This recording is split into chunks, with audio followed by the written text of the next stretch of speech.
2 divorces. What a failure, Michael muttered to himself as he sipped a bit of soda at home. His love life was nothing like he imagined as a young boy.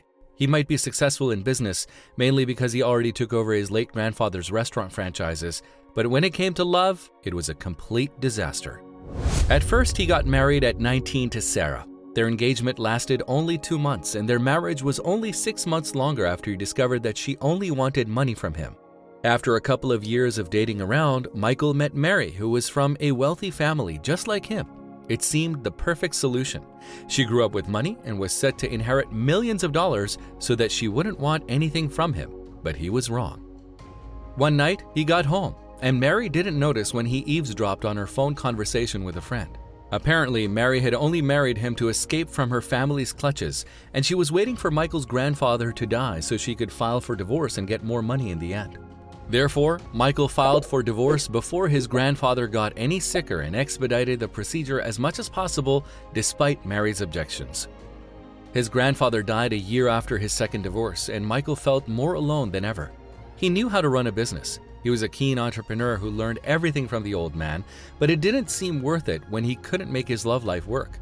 What's the point of having money if you can't share it with someone, he asked himself as he finished his soda. He went to bed for the night and with that thought in mind, but he was looking forward to tomorrow and working some more. Michael drove up to one of his locations in downtown Chicago and chose to park at the back.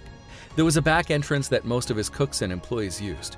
It was simply more convenient, but perhaps something else made him go there. As he was parking his car, he saw a new waitress with a bowl of something in her hands. Is she stealing food? He wondered aloud. It was odd because this place offered its employees breakfast, lunch, and dinner depending on their shifts. He saw the woman pour whatever she took into an old box on the floor, then rush inside.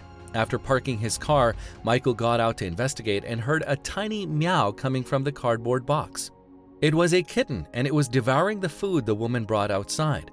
What a kind gesture, he whispered to himself and remembered the look of tenderness the woman had on her face. It takes a remarkable person to care for such a defenseless creature. And that's when Michael had an idea. He rushed back to his car and went home to change his clothes. But when she went outside for the second time that day, the kitten was nowhere to be seen. Oh no, kitty, kitty, kitty, April started to call and look around. Suddenly, she saw the tiny cat in the arms of a man who was dressed in poor clothing and wearing a hoodie. Hello there, is this your cat? The man asked with a kind smile. Technically, no, I found it a few days ago and I've been feeding it secretly. Don't tell my boss, April laughed and petted the kitten in the man's hands. I think it wanted some cuddles too, the man added. Yeah, I'm planning to take him home soon, but I'm moving apartments right now. I had to drop out of college to help my mother and now she's gone. I'm sorry, I'm rambling. By the way, I'm April, she said. Michael, pleased to meet you, he responded, staring at the woman who seemed to have a heart of gold, although he knew only a few basic things about her. Well, let's get this kitten something to eat, April stated, grabbing the animal from his hands and putting it back into the box so it could eat some leftover tuna. They watched the kitten for a while until April stood. Listen, are you hungry? I can get you something, she offered with a grin. Oh no, I couldn't, Michael tried to refuse, but April wouldn't hear of it. Wait here, she interjected and rushed inside. She came out with a nice sandwich and drink for Michael, who didn't know what to do except take the food.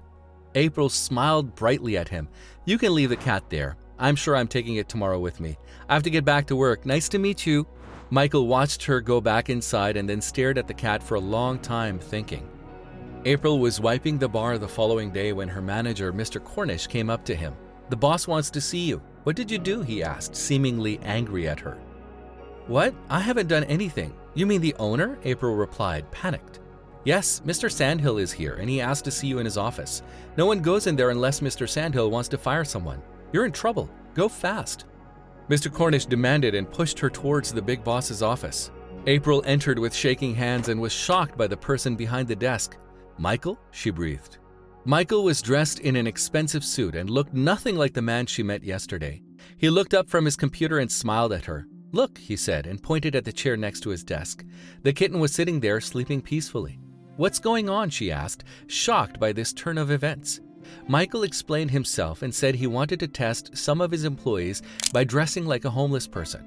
He saw her being kind to the kitten and wondered if her niceness extended to people. That's a tricky game, April laughed breathlessly.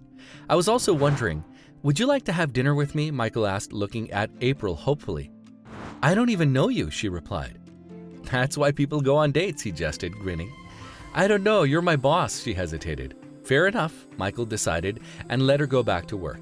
They talked every once in a while, and eventually April said yes to a date. They got married 2 years later, and Michael never had to worry about her. April didn't care about his money. She was genuine, kind, and the most profound soul he had ever met. She restored his faith in love, and it was magical to make a family with her. If you liked the video, please give it a thumbs up and consider sharing it with someone who may find it interesting. Thanks for watching, and I'll see you in the next video.